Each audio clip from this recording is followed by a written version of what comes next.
우리 주안의 모든 성도님들의 삶 속에, 가정 속에 우리 주님의 평강이 함께 하시기를 축원합니다.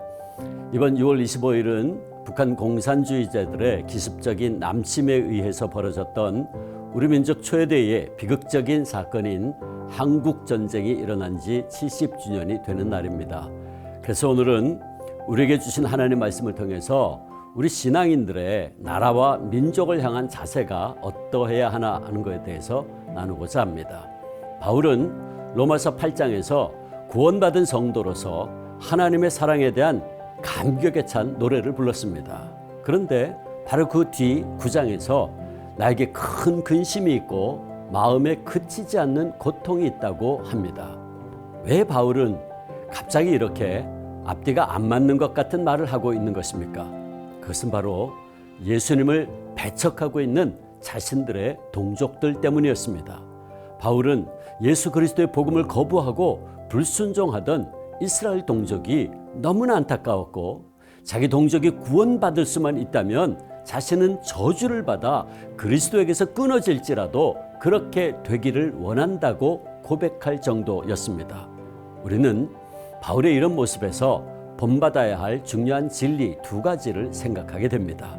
먼저 하나님의 백성들은 동족의 구원을 위하여 끊임없는 심령의 아픔을 가져야 합니다.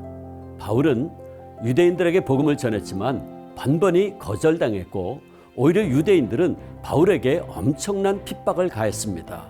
그러나 바울은 그런 유대인들을 미워하거나 원망하지 않았습니다. 유대인들이 자신을 핍박하면 할수록 바울은 더욱더 안타까웠습니다. 바울뿐만이 아니죠. 우리 예수님 역시 자신의 민족을 향해 눈물로 기도하셨습니다. 예수님께서 예루살렘 성에 입성하실 때에 이제 곧 멸망당할 그 예루살렘 성을 바라보시고 탄식하며 눈물을 흘리셨습니다. 바울은 예수님의 이 마음, 이 탄식하는 마음으로 자기 동족을 위하여 가슴 아파하며 탄식하였던 것입니다. 사랑하는 성도 여러분, 그렇다면 먼저 구원받은 우리들에게도 바울처럼 우리 주변에 하나님을 알지 못하는 사람들에 대한 안타까움, 그 고통스러운 마음이 있어야 하지 않겠습니까? 우리가 진정 예수님을 통한 구원의 기쁨과 감격을 소유한 자들이라면 우리의 가족과 이웃과 우리 민족의 복음화를 위해서, 그리고 저 이북에서 강제로 우상을 섬기며 신음하고 있는 북한 동포들을 위해서 바울처럼 가슴 아파하며 눈물로 기도해야 합니다. 그리고 더 나아가 심지어는 우리의 원수들을 위해서도 안타까운 마음으로 기도해야 합니다. 우리가 본문을 통해 또 한 가지 깨닫는 것은 하나님의 백성들은 신앙적인 애국심을 가지고 있어야 한다는 사실입니다. 기독교에는 국경이 없지만 우리 기독교인들에게는 조국이 있습니다.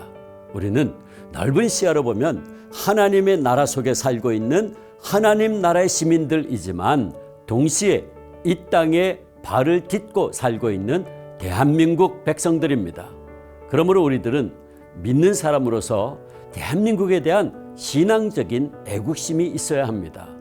바울은 이스라엘 백성들이 예수님을 거부하지 않고 하나님의 나라가 이 땅에 확장되는데 귀한 도구로 다시 쓰임받기를 원하는 신앙적인 애국심을 가지고 있었습니다.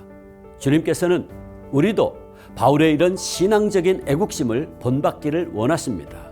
예수님께서도 선민 이스라엘 백성들이 하나님의 사랑과 은혜를 거부하고 멸망의 길로 나아가는 것을 보시고 탄식하며 눈물을 흘렸듯이 우리들도 우리 민족이 하나님의 사랑과 은혜를 받아들이기를 거부하는 모습을 보고 탄식하며 눈물로 기도해야 합니다. 사랑하는 주안의 성도 여러분, 한 나라의 흥망성쇠는 오직 하나님의 주권에 달려 있습니다. 그러기에 오늘 우리는 바울처럼 신앙적 애국심을 가지고 우리 나라와 민족을 위하여, 그리고 평화적인 통일을 위해서 안타깝고 간절한 마음으로 기도합시다. 진정 바라기는 하나님께서 우리나라의 정치, 경제, 국방, 외교 모든 방면에 주권적으로 임재하셔서 우리나라를 지켜주시고 은혜 내려주시기를 원합니다. 아멘.